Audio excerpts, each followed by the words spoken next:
दीवार पर टंगी सास। पंजाबी में कहावत है, सास चंगी होवे या ते दीवार ते टंगी होवे। संगीता की शादी भी एक ऐसे ही घर में होती है जहां उसकी सास दीवार पर टंगी होती है। ससुर और पति शादी के पहले दिन उसे सास के फोटो के सामने ले जाते हैं, जहां ससुर जी कहते हैं, बेटा बेटा संगीता, ये तुम्हारी सास थी, बहुत नेक और भली, लेकिन थोड़ी गुस्सैल थी। गुस्सा आने पर सब तहस नहस कर देती थी, पर अब ये इस दुनिया में नहीं है। हाँ संगीता, माँ होती तो तुम इनकी कोई बात टाल नहीं सकती थी, वरना तो माँ घर में भूचाल ले आती। संगीता मन में खुश होती है कि अच्छा है कि ऐसी औरत अब इस घर में नहीं है, लेकिन दिखावे के लिए वो जैसे ही सास की फोटो के सामने हाथ जोड़कर खड़ी होती है, ये क्या? सास उसे देखकर मुस्कुराने लगी। संगीता आंखों को मलकर एक बार फिर से देखती है, लेकिन फिर सास के चेहरे का भाव, भंगिमा यानी एक्सप्रेशन बिल्कुल बदले होते हैं। वो अपने पति और ससुर को कहती है, माँ की तस्वीर तो स्माइल कर रही है। ना ना बेटी, ये कैसे संभव है?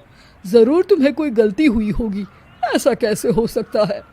लगता है तुम शादी की सारी फॉर्मेलिटी करते करते थक गई हो, तुम्हें आराम की जरूरत है संगीता। खैर, सारे संगीता की बात को इग्नोर कर कमरे में चले जाते हैं। वैसे सास की फोटो पर एक्सप्रेशन एक के बाद एक बदलते ही रहते हैं।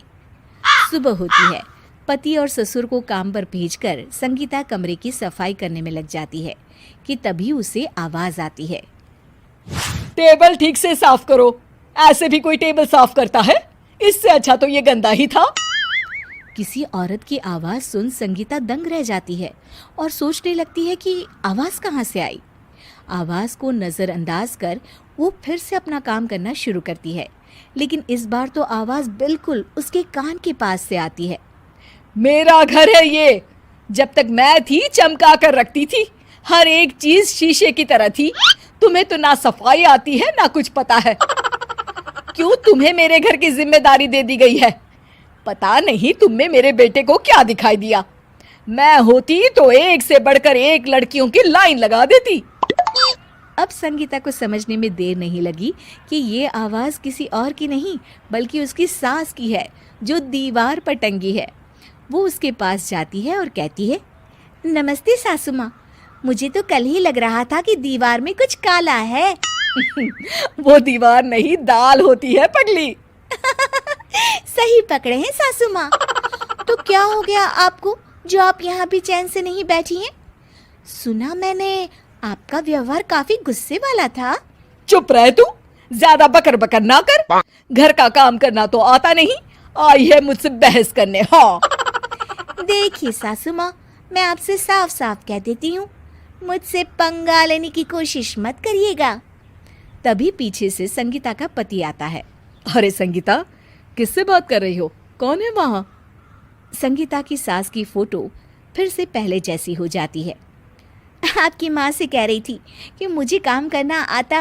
अरे संगीता, माना सास के ताने हर बहू को अच्छे लगते हैं, लेकिन यहाँ तो माँ है ही नहीं। तुम तो फोटो से ही तुम भी लाजवाब हो संगीता। किसी को विश्वास नहीं होता कि संगीता अपनी मरी हुई सास की फोटो से बात करती है। वहीं आए दिन संगीता की सास संगीता को किसी न किसी बात पर आते जाते ताने देती। संगीता को भी अब सास के तानों और उनसे बात करने की आदत हो गई। वो कभी खानदान की कहानी तो कभी तीज त्योहार कैसे मनाए या किसी व्यंजन की रेसिपी सास से ही पूछती। सारा दिन घर में अकेली संगीता की सास अब उसके लिए तानों के साथ पक्की साथी की तरह भी रहने लगी थी, जो किसी और को नहीं बल्कि संगीता को ही सुनाई देती। तो देखा आपने, सास बहू का रिश्ता हर रिश्ते से ऊपर होता है, फिर चाहे वो खट्टा हो या मीठा।